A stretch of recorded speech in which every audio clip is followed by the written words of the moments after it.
ಚುನಾವಣೆಗೆ ಕೆಲವೇ ದಿನಗಳು ಬಾಕಿ ಇದೆ, ಪ್ರಚಾರಕ್ಕೆ ನಾವು ಹೋಗ್ತೀರಾ ಮೇಡಮ್?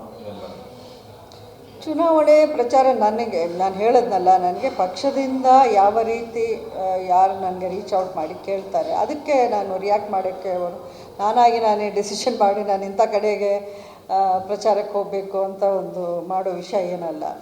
ನೋಡೋಣ. ಪಕ್ಷ ಹೇಳಿದ ಕಡೆ ಎಲ್ಲ ಹೋಗಿದ್ದೀನಿ, ನಾನು ಮೊದಲು ಹೋಗಿದ್ದೀನಿ, ಈಗಲೂ ಹೋಗ್ತೀನಿ. ಮೇಡಮ್, ಅವಾಗಲೇ ತಾವು ವಿಚಾರವನ್ನು ಪ್ರಸ್ತಾಪ ಮಾಡಿದ್ರು, ಮಂಡ್ಯ ಜಿಲ್ಲೆಯಲ್ಲಿ ಬಿಜೆಪಿ ಪಕ್ಷವನ್ನು ಸಂಘಟನೆ ಮಾಡಬೇಕು ಅಂತ. ಆದರೆ ಇಲ್ಲಿ ಕಾರ್ಯಕರ್ತರು ತಮ್ಮ ಮೇಲೆ ಕೆಲವೊಂದು ವಿಚಾರಗಳನ್ನ ಆರೋಪವನ್ನು ಮಾಡ್ತಾರೆ, ನಮ್ಮನ್ನು ವಿಶ್ವಾಸಕ್ಕೆ ತೆಗೆದುಕೊಳ್ತಾ ಇಲ್ಲ ಅನ್ನುವಂಥದ್ದು ಕೂಡ ತಮ್ಮ ಮೇಲೆ ನೇರವಾಗಿ ಆರೋಪವನ್ನು ಮಾಡ್ತಾರೆ. ಯಾರು ನನಗೆ ಈ ವಿಷಯ ನನ್ನ ಹಿಂದೆ ಹೇಳೋ ವಿಷಯಗಳಿಗೆ ನಾನು ಪ್ರತಿಕ್ರಿಯೆ ಮಾಡೋಕ್ಕೆ ಚಾನ್ಸ್ ಇಲ್ಲ.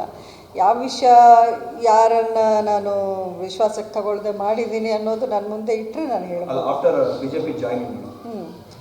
ಬಿ ಜೆ ಪಿ ಜಾಯ್ನಿಂಗು ನಾವಿಲ್ಲಿ ಯಾವುದು ಆ್ಯಕ್ಟಿವಿಟಿ ಮಾಡಿದರೆ ತಾನೇ ಈ ಒಂದು ಆರೋಪ ಮಾಡಬೇಕು. ಆ ರೀತಿ ಯಾವುದೇ ನಾನು ಅವ್ರನ್ನ ಬಿಟ್ಟು ನಾನೇನಾದರೂ ಆ್ಯಕ್ಟಿವಿಟಿ ಮಾಡಿದ್ರೆ ಈ ರೀತಿ ಆರೋಪ ಯಾರು ಬೇಕಾದರೂ ಮಾಡ್ಬೋದು. ನೀವೇ ಹೇಳಿದ್ರಿ ಇಷ್ಟು ತಿಂಗಳು ನೀವು ಬಂದಿಲ್ಲ ಅಂತ. ನನಗೆ ಇಲ್ಲಿ ಒಂದಷ್ಟು ವಿಷಯಗಳು ಸರಿಯಾಗಬೇಕು, ಆವಾಗ ಎಲ್ಲವನ್ನೂ ಸೆಟ್ರೈಟ್ ಮಾಡ್ಕೊಂಡು ಬರುವಂಥ ಒಂದು ಪರಿಸ್ಥಿತಿ ಆಗುತ್ತೆ. ಅಂದರೆ ಪಕ್ಷ ಸಂಘಟನೆ ಇಲ್ಲಿ ಒಂದು ಆ್ಯಕ್ಟಿವಿಟೀಸು ಸ್ವಲ್ಪ ಸ್ಟ್ರೆಂಥನ್ ಆಗಬೇಕು. ಈ ಮೆಂಬರ್ಸ್ನ ಸೇರಿಸೋದಿರಲಿ, ಬಿ ಜೆ ಪಿ ಆ್ಯಕ್ಟಿವಿಟೀಸ್ ಇರಲಿ, ಎಲ್ಲ ಒಂದು ರೀತಿ ನೋಡಿದ್ರೆ ಎಲ್ಲೋ ಡಲ್ಲಾಗೆ ಹೊಡಿತಾ ಇದೆ. ನಾವು ಸ್ವಲ್ಪ ಅದನ್ನು ರೇಸ್ ಮಾಡ್ಕೊಂಡು ಬರಬೇಕು. ಜನವರಿಯಿಂದ ಬರ್ತೀನಿ ಅಂದ್ರಲ್ಲ? ಹೌದು, ಜನವರಿಯಿಂದ ಸಂಘಟನೆ ಹೌದು, ಖಂಡಿತ. ಏನಾದರೂ ಮುಂದಿನ ವಿಧಾನಸಭೆ ಚುನಾವಣೆಗೆ ಮುಂದೆ ವಿಧಾನಸಭೆನ ಈಗ ಚುನಾವಣೆ ತುಂಬ ದೂರದ ವಿಷಯ ಇದೆಲ್ಲ, ಈಗ ಏನು ಡಿಸ್ಕಷನ್ಗೆ.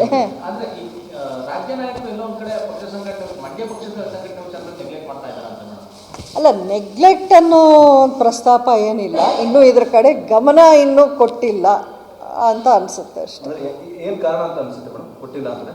ಅಂದರೆ ಈಗ ಎಲೆಕ್ಷನ್ ಈಗಷ್ಟೇ ಆಯಿತು, ಇನ್ನೇನು ಇಲ್ಲಿ ಈಗ ಸದ್ಯಕ್ಕೆ ಬಿ ಜೆ ಪಿ ಕ್ಯಾಂಡಿಡೇಟ್ ಇರಲಿಲ್ಲ, ಇಲ್ಲಿ ಅಲಯನ್ಸ್ ಕ್ಯಾಂಡಿಡೇಟು.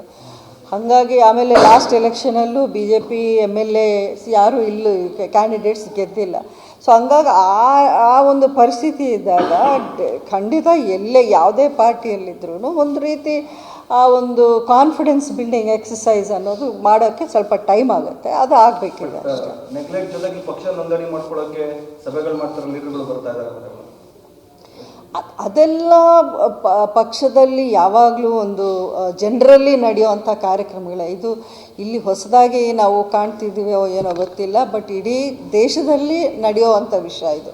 ಮಂಡ್ಯ ಅಂತ ಸ್ಪೆಷಲ್ ಅಲ್ಲ, ಅಥವಾ ಕರ್ನಾಟಕದಲ್ಲಿ ಮಾತ್ರ ಅಲ್ಲ, ಇದು ಇಡೀ ದೇಶದಲ್ಲಿ ಒಂದು ಮೆಂಬರ್ಶಿಪ್ ಅಭಿಯಾನ ಅಂತ ಮಾಡಿರೋದು. ಸೊ ಅದರ ಒಂದು ಪ್ರೋಸೆಸ್ಸಲ್ಲಿ ನಡೀತಿದೆ ಅಷ್ಟೇ. ಮೇಡಮ್, ಈಗ ಸಂಘಟನೆಗೆ ಶಕ್ತಿ ತುಂಬಬೇಕು ಅಂತಂದ್ರೆ ಒಂದಷ್ಟು ಮುಖಂಡರು ಒಂದಷ್ಟು ನಿರೀಕ್ಷೆ ಇಟ್ಕೊಳ್ತಾರೆ, ನೆಕ್ಸ್ಟ್ ಎಲೆಕ್ಷನ್ ಅಲ್ಲಿ ನಮಗೆ ಸ್ಥಾನಮಾನ ಸಿಗುತ್ತೆ, ಒಂದು ಅಭ್ಯರ್ಥಿ ಆಗ್ತೀನಿ ಅಂತ. ಆದರೆ ಬಿಜೆಪಿ JDS ಜೊತೆ ಅಲೈನ್ಸ್ ಮಾಡ್ಕೊಂಡಿರೋದು ಎಲ್ಲ ಒಂದು ಕಡೆ, ನಾನು ಇಲ್ಲಿ ಏನೇ ಪ್ರಯತ್ನ ಮಾಡೋದು ಎಷ್ಟೇ ಕಷ್ಟಪಟ್ಟರು ಪ್ರಯೋಜನ ಇಲ್ಲ ಅನ್ನೋ ಭಾವನೆ ಕೆಲವರು.